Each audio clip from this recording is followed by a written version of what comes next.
All right, so we got what was Malcador's relationship with each Primarch like? But before we get into it, man, I'm begging. I can hear your heart. I'm begging, man. Please, and I mean please, my Twitch is down here, man. Make sure you guys give my Twitch a follow. I'm not begging for no donations. I don't want you guys to subscribe, man. My Twitch is down below, man. Make sure you guys give my Twitch a follow. It's free. Let's go to it. Let's go, man. Hey guys and gal, Malcador is one of the most underrated and unappreciated characters in the entirety of Warhammer 40k. Mostly because he was a hooded old man standing next to a literal golden giant god who had more in common with a star than a man, but Malcador was the one that ran the Imperium. Malcador founded the Grey Knights, the Officio Assassinorum, the Inquisition. The dude even cloned and created an Eldar human hybrid for a laugh, purely because he wanted someone he could unload all his secrets and thoughts onto. Needless to say, that Elder Bro created the he created a clone as like a hard drive. Yo, was he your only purpose is to remember stuff that I basically can't remember. You're basically like my human notebook, basically. human hybrid would go on to commit suicide hundreds of times due to the burden of Malcador's knowledge being placed upon him, each time being recloned by Malcador. So yeah, Malcador was a pretty nutty character, but we aren't here today to talk about how much of a fucking beast Malcador is. We're here to talk about his relationship with each of the Primarchs, ranging from hostile all the way to fatherly and lovely. After all, if the Emperor was their father, then he was their uncle. Before we get started, I have something very exciting coming that I'll reveal with each of the Primarchs to see who hated him, who was a stranger to him, and who loved him. Let's get into it. Let's get into it.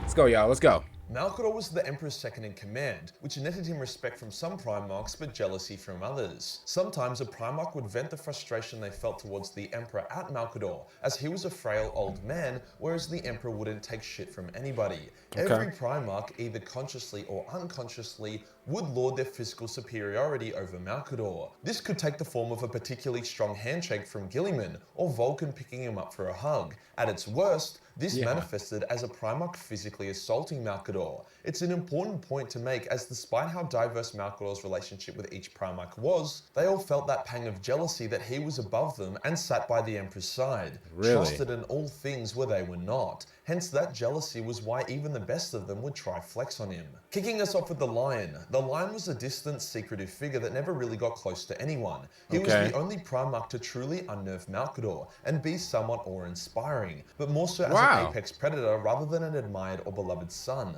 Because of this, Malcador questioned the Lion's loyalty during the heresy and wasn't sure which side he would see him on. This is one of those cases where the Lion was much more the Emperor's son than Malcador's nephew, having a lot more in common with the Master of Mankind.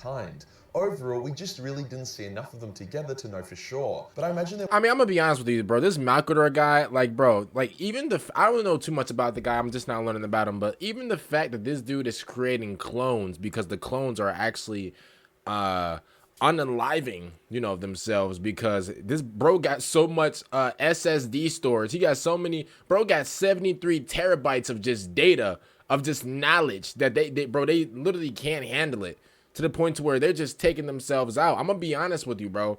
And then not only that, bro, he's like making them back. He's like, yo, oh no, you thought you was about to just take yourself out and just GG's? No, let me make more of you. Bro's just making more clones of himself, and the clones are like, yo, I can't handle this. Like, the fact that he's doing that and he keeps remaking it, I'm gonna be honest with you, bro. That's kind of like disingenuous. Oh, my bad. Sorry, wrong word. It's kind of like disingenuous, if you really ask me. Would have been some mutual respect considering how fucking sneaky they both were. The second Primarch probably didn't have the best relationship with Malcador, since he was annihilated due to orders that came from Malcador, and Malcador removed his statue. Fulgrim and Malcador didn't really share much screen time during the Great Crusade and Horus Heresy, but I can't imagine they would have gotten along. Malcador would have seen Fulgrim's potential, but also his buried insecurities and desire to be better than everyone else. Fulgrim would have been very jealous of Malcador's position as the Emperor's second, and also would have looked down upon the small, withered, and unaesthetic old man. I really just don't see them getting along. Perturabo and Malcador also didn't share much time together, but I can imagine Perty would have been bitter at Malcador since he was bitter at everyone, whilst Malcador would have actually... Man, he built like a damn linebacker, yo. Quite liked Perty due to how effective a tool the Lord of Iron was. Although Malcador did get a personal attachment to some Primarchs, he also did see their value in how they could serve the Imperium. Perty, being an uncomplaining siege master who took on and conquered the most grueling sieges in the galaxy, would have netted him a lot of brownie points with Malcador, even if the rest of the Imperium didn't seem to give a shit. The Khan had an interesting dynamic with Malcador. The Khan loved and protected humanity, but he saw the Emperor as a hypocritical tyrant, but also understood the importance of the Imperium. When the Emperor and the Khan met, it was actually quite awkward, because the Khan saw through the bullshit and the Emperor knew he saw through it. So Malcador had to act as a bit of a mediator between the two in order to get Jagged Eye on board. Overall, Malcador quite liked the Khan and his humanity, although the Khan did make Malcador quite uncertain. Okay, he's gonna like Vulcan then.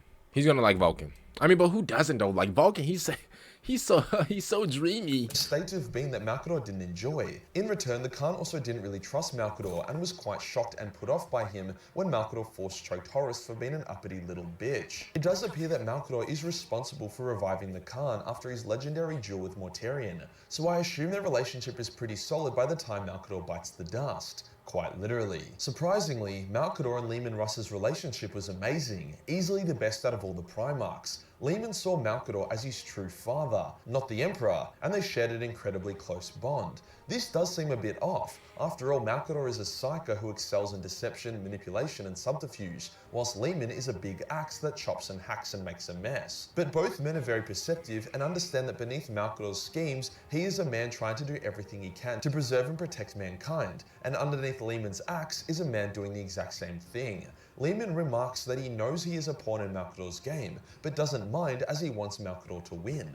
Leman even goes as far to say that the Emperor should have listened to Malcador more. Their interactions are always very heartwarming, with genuine banter that is rare amongst the usually highly strung and sensitive Primarchs. Okay. Dorn and Malcador had a good relationship with a lot of mutual respect, but they didn't get along particularly well. Dorn despised Malcador's clandestine methods, even going so far as to expose his Assassin's Guild. Damn. Malcador didn't like how rigid Dorn was when it came to war, and his refusal to use every tool at his disposal. Despite this, Malcador told Dorn that out of all the Primarchs, he admired him the most. Okay. Probably because he didn't use every tool at his disposal, and wanted to maintain his integrity. Dorn might seem like a cold-hearted bastard, but he was genuine. I don't get that vibe from him. He's like a, I don't know. He seems like the John Cena of like everybody, if that makes sense. I don't know. You ever come across somebody that's like they got like a red button. They got like a menacing just weapon that could just wipe out everybody, but they just like refuse to use it because like they want to be like honorable and stuff like that. Like, cause obviously you know me, man.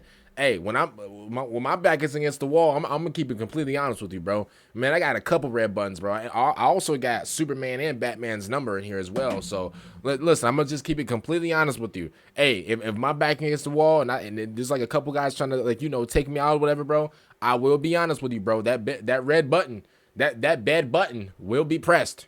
Yes, that red button will be pressed immediately, bro. He seems like the guy that's just like, you know what, man, I'm not gonna press the red button. Man, I'm gonna go out with a bang and then put his fist up and he just get jumped. Devastated when Respect he had though, to respect. all the beauty and art of the Imperial Palace and turn it into an ugly megafortress. That human side of him would have deeply resonated with Malcador. Malcador and Conrad didn't really speak much, but I wouldn't say they had a particularly wholesome relationship. Conrad considered Malcador a mass killer, no better than himself. Malcador probably pitied Conrad and his degenerating mind, but he also would have been one of the few people who appreciated the fact that terrifying a populace into submission by skinning one. Hey, I gotta get my hands on him. I gotta get my hands on him, y'all. I gotta get my hands on, bro. It's, oh man, was he yo? Who was the guy in Space Marine 2? First of all, yo, on my Twitch, we're gonna be playing Space Marine 2, bro. I hope in the next Space Marine game we get to play as this bum right here, yo. Man, I would crash out, bro. You guys know, like in God of War 3, how like bro, you go crazy on that one dude with Kratos, bro, and then like you press L3 and R3 to like get the to just get the eyes out, bro. Man, bro, listen, I know I sound like a school threat right now, bro, but I'm crashing out. I know I sound like a school threat. I deserve to have my book bag taken away from me and analyzed at the airport. Listen, I understand that, bro, but I'm crashing out. As soon as I come across this menace right here, bro, Finito. He's done. Respectfully. 100 babies is actually much less destructive than orbitably bombing a world into submission. But yeah, not really much else to say here really. On the flip side, Malcador had a great relationship with Sanguinius, probably the second best behind Leman. Sanguinius also saw Malcador for who he truly was, a man who would do anything to realize mankind's dream in the galaxy. Sanguinius would often call Malcador Uncle Mal in front of others, Really? during mission briefings, and saying that they called would him the same Unc. level of interaction and screen time that Russ and Malcador had. But it's easy to see that they have spent a lot of time together and built not just mutual respect, but also love. Ferrus and Malcador's relationship is one of the few that we literally know nothing about, thanks to Ferrus's early demise, as well as a lack of screen time for them during the Great Crusade. What we do know is that Ferrus was another of the Emperor's boys, like the Lion, and spent a lot more time with the Master of Mankind than Malcador. So yeah, I don't really know about their relationship, but I assume it was borderline non-existent. The 11th Primarch's relationship with Malcador is the same as Ferrus's, meaning I have no fucking clue. GG's. Angron and Malcador didn't have much of a relationship at all. Angron just saw him as another oppressive High Rider, and Malcador saw Angron as a broken tool of little value. As such, they steered clear of each other. The crash out. Thought that Guilliman and Malcador would have had a closer relationship considering their attitude towards empire building and administration, but they didn't actually seem to be that close. During the heresy, Malcador heard about Imperium Secundus and was happy that the line was going to investigate and potentially even destroy Guilliman if Secundus reeked of ambition and selfishness. Whilst they seem to respect each other and talk about each other in a positive light most of the time, we just never really see much of them together. So they appear to be respected colleagues who spend most of their time on opposite ends of the galaxy, hence could never really evolve their relationship much further. Someone who absolutely hated the shit out of Malcador was Mortarion.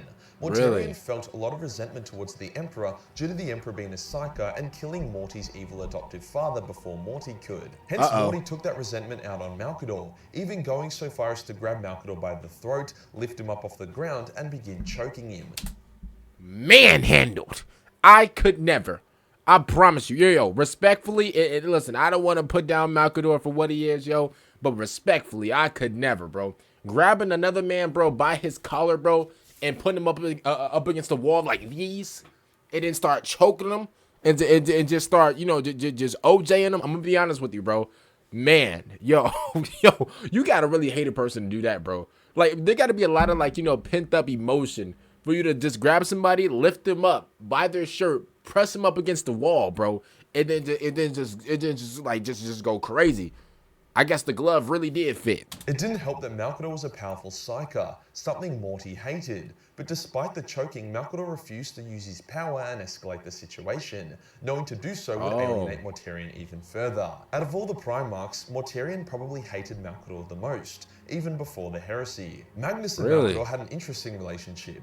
You would think it would have been overly Magnus, positive due to their baby. shared love of knowledge, and initially it was. However, Malcador noticed Magnus's arrogance and dangerous curiosity, whilst Magnus believed himself to be superior to Malcador. This relationship took a fat L after the Council of Nicaea. However, despite that, the two were civil enough to play a game of regicide under the Imperial Palace whilst having a conversation. This was when Magnus was a demon. Sure, that conversation ended in Magnus cum blasting Malcador and killing him for a while, but the point remains. Malcador saw Magnus as valuable, but as a tool rather than a nephew. Horus and Malcador's relationship was probably the most up and down there was. Initially, they got along really well, like a nephew-uncle sort of vibe. Partially due to Horus being likable, but also because Horus wanted everyone to like him, so he put in that effort. However, over time, Malcador saw through Horus's facade to the arrogant little shit beneath. This relationship got even worse when Horus tried to say one of the lost Primarch's names in front of Malcador to piss off the old man. So Malcador forced— Yo, man, what? Hold up. Yo, hold up. Hold up. What did those two do? You can't even say their names? Yo, they must been, yo. Okay, here's what I think. I think the Emperor got rid of those, bro. I think the Emperor got rid of those two, bro. They must have been like the dynamic duo of destruction or something. Bro, if you can't even say their name, bro, if their name just automatically just like gives you a twitch or give you like an itch, bro, they must have did something crazy. Because if Horus is trying to bait, if he's trying to like bait you or like whatever, by him saying the first three letters of their name, I'm gonna be honest, but they had to do something crazy, and I don't know. I don't know what these guys did or whatever. Like, a lot of you guys don't know. A lot of you guys are coming up with theories as well. Bro, what did those niggas do? Yo, respectfully, what did those niggas do? Because if you can't even say their name, imagine like, yo, the Emperor had to clean them up. The Emperor had to get rid of them, bro, and then mind wipe everybody with a snap. Because there's no way. What did they do? What did they do, bro? Like, that's crazy. Choked the shit out of him, nearly killing Horus, to shut him the fuck up. After that, Horus no longer cared what Malcador thought of him, and the two never really got on after that. Malcador and Lorgar had a love-hate relationship. Lorgar fucking hated Malcador. Malcador actually liked Lorgar. Lorgar was said to look the most like the Emperor out of all the Primarchs, which may have played a role. However, Malcador openly stated that if he could save one traitor Primarch, it would have been Lorgar. He regrets how they handled him, he regrets Monarchia, and he regrets his fall. In return, Lorgar always saw Malcador as a worm, a parasite that was latching onto the Emperor for clout. Lorgar once struck Malcador. For clout is... Yo, for Warhammer, clout is crazy. Latching onto the Emperor for clout is diabolical. So hard that the Sigillite flew back 20 meters. The old man just stood up and dusted himself off, but it was a serious hit. The kind of strike that could kill a space marine. Ooh. It was this strike that pissed off the Emperor and caused him to bring a psychic smackdown on Lorgar's entire legion. Damn. Showing how much the Emperor actually cared about Malcador and how enraged he was that Lorgar struck him. Surprisingly, Vulcan didn't actually like Malcador due to... Oh, he don't like Malcador? Oh, I don't like him either. Hey, I don't like him either. Hey, I don't like him either. Yo, Malcador, hey, you really a bitch. Let's just keep it, yo, Malcador, whatever, whoever you are, Malcador, Macklemore, whoever you are, bro. Hey, yo, if my main man Vulcan don't like you, I'm gonna be honest with you, I don't like you either, bum. What you talking about? Hey, if he don't like, if the big boy don't like you, I don't like you. What are we talking about? If he don't like you, I don't like you. What you thought? What? Yeah, King. What you talking about? Malcador's sneakiness. You would think with how nice Vulcan was that they would be tight, but no. In return, Malcador did like Vulcan, as you know, how could you not? But he also didn't hold him in that special regard that he reserved for Leman or Dorn. Yeah, facts, weirdo. What you talking about, bro? You sneaky. You're a weirdo. You go behind people's back and whisper on people's back. You gossip like a woman. What are you talking about, bro? We don't like, bro. We don't. What are we talking about? Like, bro, of course he doesn't like you. Duh. You're sneaky. See, because if Vulcan don't like you, man, there has to be a reason. There has to be a reason. Even a dude that he don't like him. There has to be a reason why he doesn't like you. And you like him. There has to be a reason. Come on, bro. What are we talking about? Horus and Malcador were both distant figures, so whilst they respected each other... Hey, we don't like Macklemore. We don't like him. Yo, Macklemore, we don't like you, bro. Spent much time together. They were both just a bit too serious, so neither of them really broke the ice. Now for a surprising one. Malcador and Alpharius had a very close relationship, as Malcador more or less raised Alpharius. Alpharius was left on Terra, where the other Primarchs were whisked away, hence Malcador became his mentor and tutor. A big reason why the Alpha Legion is so into manipulation and subterfuge is because that is what Malcador taught Alpharius. If Malcador was a warrior first and foremost, there's a good chance that the Alpha Legion would be more akin to the Space Wolves or Iron Hands. However, despite this almost father-son-like relationship, they don't appear particularly warm towards each other like Malcador was with Leman, seeming more like a teacher and pupil than anything else. Didn't really help that Alpharius went traitor because he thought that's what the Emperor wanted. Fucking idiot. If you enjoyed the video and you want to... Shout out, man. Shout out to Majorkill. Again, man, make sure you guys follow my Twitch down below. Really excited to stream for you guys, man. Playing all sorts of games and stuff like that. I really can't... I can't wait, man. I'm really excited about it. Other than that, man, hopefully you guys enjoyed the video. I'm going to see you guys every time out.